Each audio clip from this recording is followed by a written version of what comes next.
It's time for the 1430 Connection on 1430 WNAV and 99.9 FM, spotlighting news, newsmakers, and important community issues. Now, with this week's edition of the 1430 Connection, here is WNAV news anchor Donna Cole.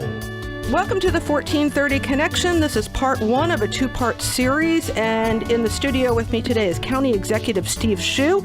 He's running for re-election, and Steuart Pittman, who is running against him. Thank you both for joining me today. Thanks for having me. Thank you. All right, icebreaker question. Mr. Pittman has heard this question before, and it resulted in him singing. That is not required. Do you remember the question, Steuart? I promised my wife I was not going to sing this time. Okay, so the question is, and Steve, I've never asked you this before, but I think it speaks volumes and it is an icebreaker.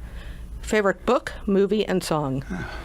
Favorite book, movie, and song? I would say my favorite book is probably Atlas Shrugged.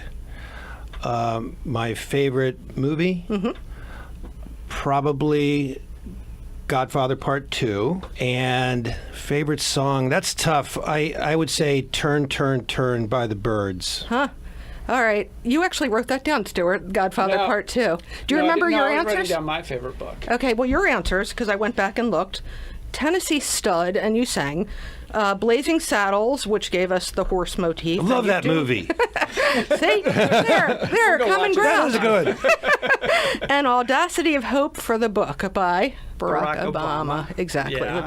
It was a little corny, wasn't it? I mean, I know. I catch you off guard. You surprised me with the question. I like catching people off guard, but I do think it speaks volumes about a person's character and who you are, so there's that. All right, to get the big question. Can I revise my movie? Yes, go ahead. Monty Python and the Holy Grail. Not a bad love one. That one. Yeah, not a bad yeah, one. I'll go see that anytime. Okay, and you'll go see it together, right? Sure.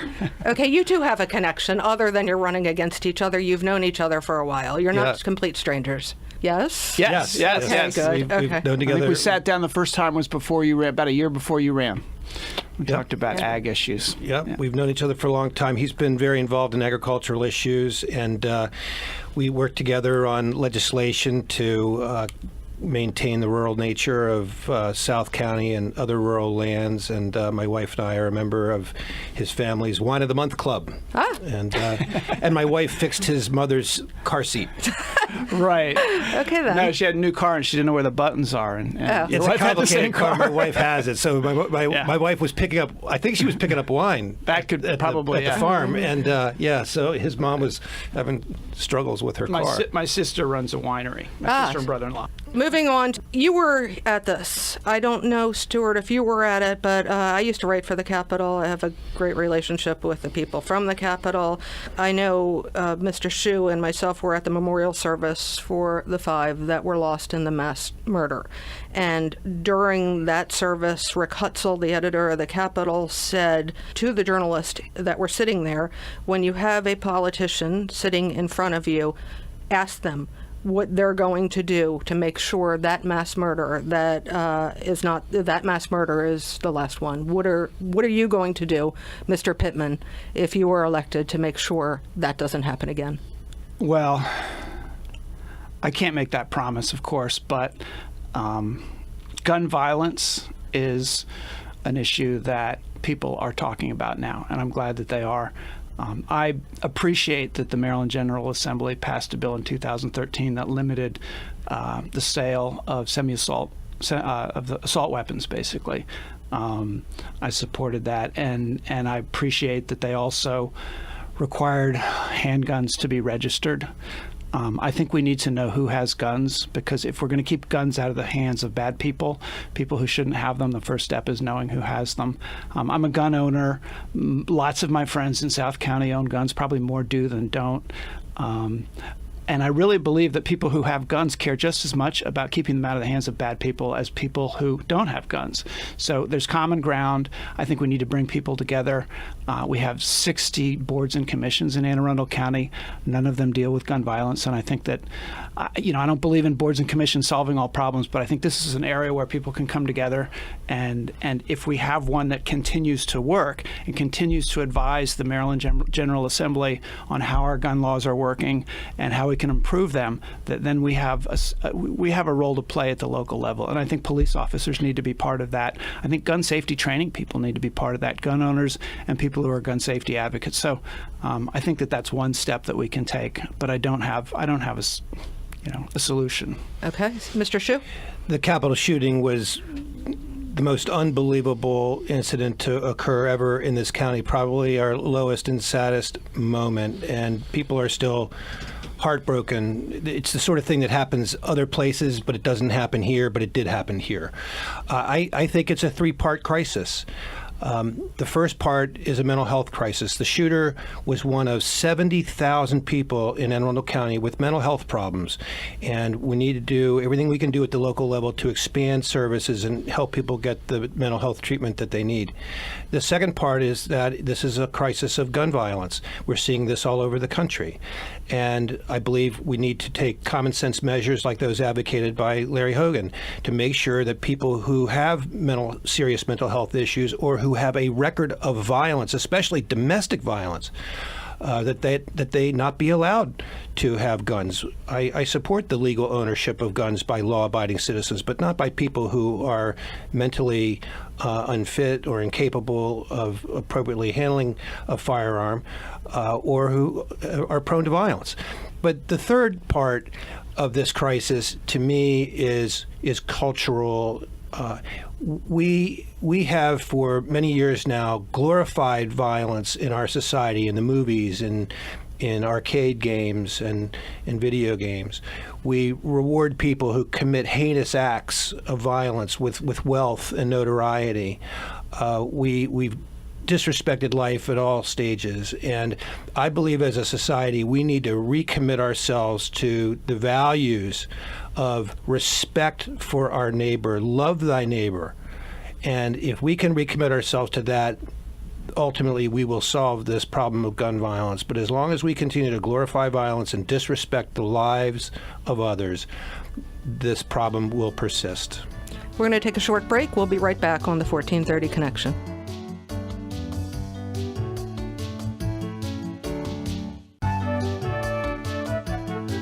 Welcome back to the 1430 Connection. I'm Donna Cole. In the studio with me today is County Executive Steve Schuh. He's running for re-election, and Steuart Pittman, who is running against him. And speaking of this campaign, there's not been a lot, and thank you for that, of negative campaigning.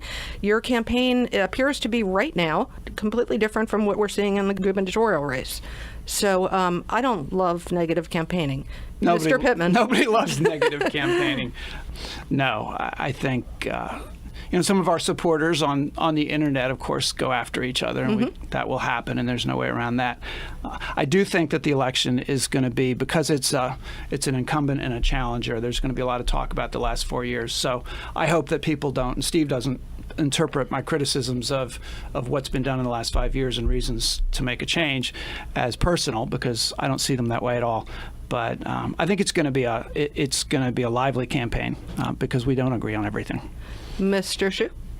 We're friends, known each other for a long time, as we discussed before the show started. A lot of opportunities over the years to have worked together and build a relationship, and we're friends, and I know we will end the campaign as we've started, as friends.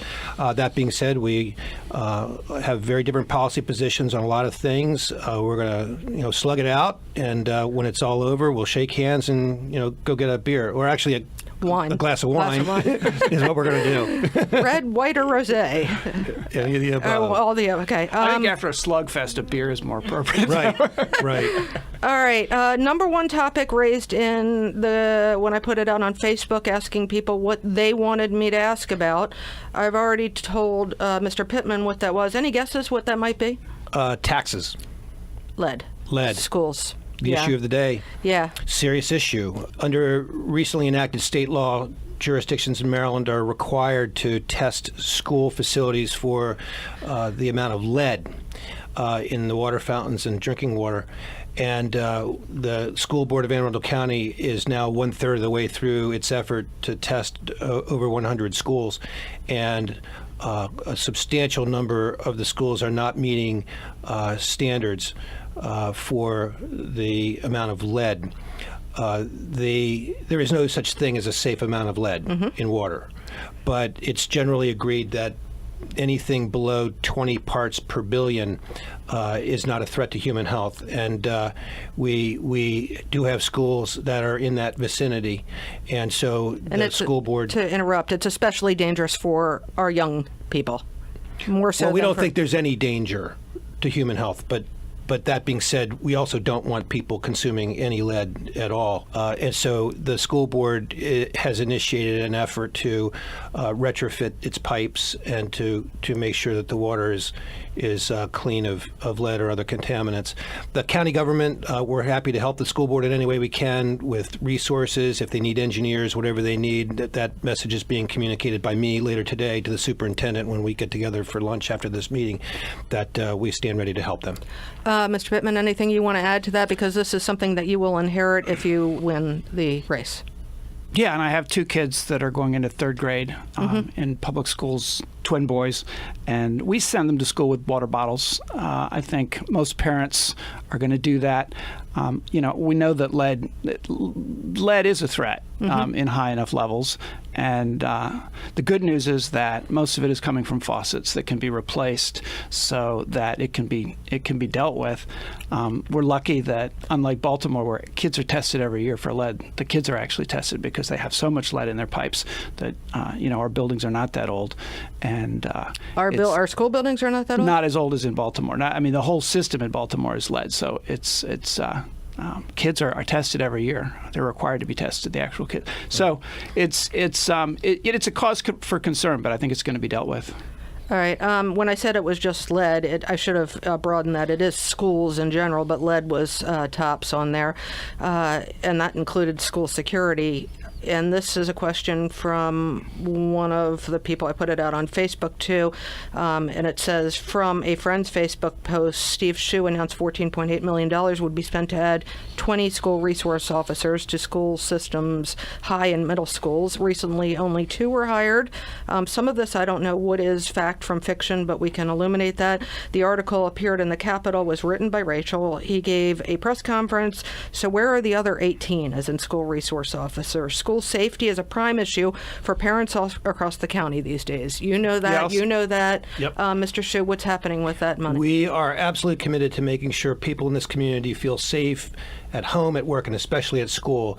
That $15 million program is moving along very briskly. I don't know where those numbers of 18 and 2 come from. That's nonsense. We will have all 20 new SROs at school on day one of the new school year.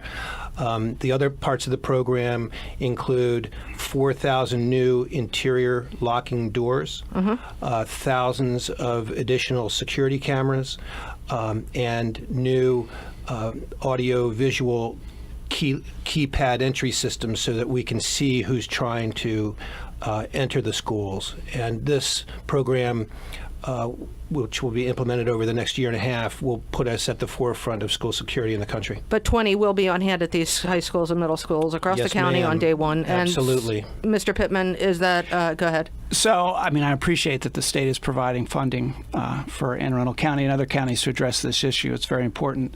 My concern is that the number of overall police officers, so school resource officers are sworn officers, and we I was this week endorsed by the Fraternal Order of Police, and part of the reason, I believe, was that what they said was that the county has not been able to grow the police force. So we actually have fewer, according to their numbers, fewer sworn officers than we had at the beginning of 2015 when the county executive took office. And while I believe that he wants to grow the police force, it's not happened. We have an International Association of Police Chiefs report that was done in 2017 for the county that lays out a plan. It says we need to be at 826. We're under 800. So those 20, the officers working on the light rail, we have a lot of needs for police officers, and we can keep making commitments and we can keep creating positions. But if we don't actually hire people faster than we lose them, which is our biggest concern, then we're in trouble. And I appreciate that this year the police officers were given a good contract, and I think over the next 2 years a 15% pay hike, because they were so far behind our neighboring counties that we were having trouble keeping them here. All right, let's take another short break. We'll be right back on the 1430 Connection.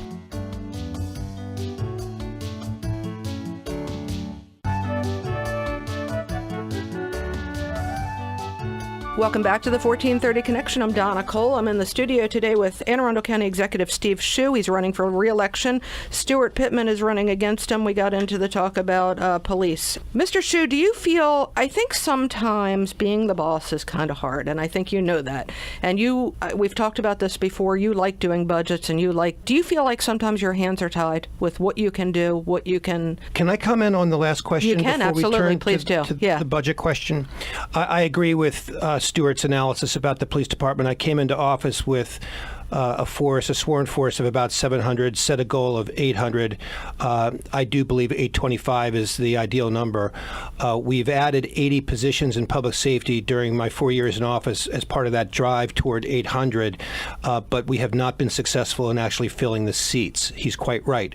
And the reasons for that are manyfold. Part of it is the national environment.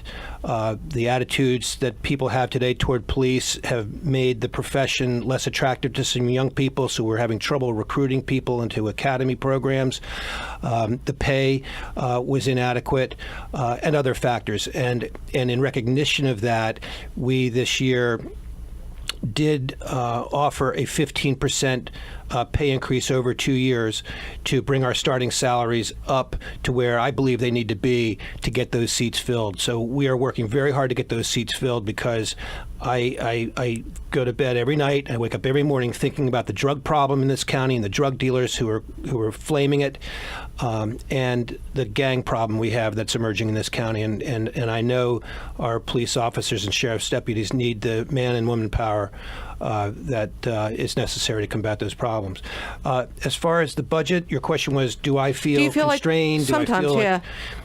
There are a lot of constraints on the budget process. It's very challenging and very, very complicated. The first constraint of any budget process is the revenues available to spend. And our administration is committed to not increasing taxes and to reducing taxes wherever we can, and to supporting our property tax revenue cap in Anne Arundel County. I've signed a no tax pledge. So we have to work with the revenues that we have. Unfortunately, we are living in an environment right now in Anne Arundel County where the economy is growing very briskly. So our revenues, even at current tax rates, are increasing by $50 to $70 million per year. That gives us enough money for the 4 years of pay increases for teachers and public safety professionals that we've been able to impose, and increases in other priorities, while at the same time offering tax relief to our citizens. The second constraint on budgeting is trying to make sure that the dollars we have are allocated appropriately to the various departments and affiliated institutions like the community college and library system that depend on us for funding. And that is a constant balancing act of trying to get the right dollars to recreation and parks, to the sheriff's office, and to other departments, and so that they can affect their own missions, so that they can achieve what they have to achieve. And then finally is the third constraint that's the most frustrating for any county executive, and that is the county council. The county council is the final fiscal authority, not the county executive.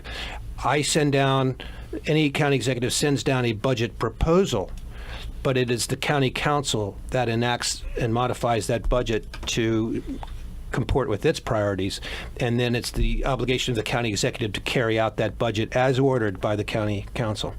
All right. We're going to, Steuart, hold that thought. I know you want to get it out, but we're running out of time. So what I want to do, we're going to come back to this in the next part of this show, which will air 1 week from today. This is Donna Cole. This has been the 1430 Connection. We will see you next week. Thank you.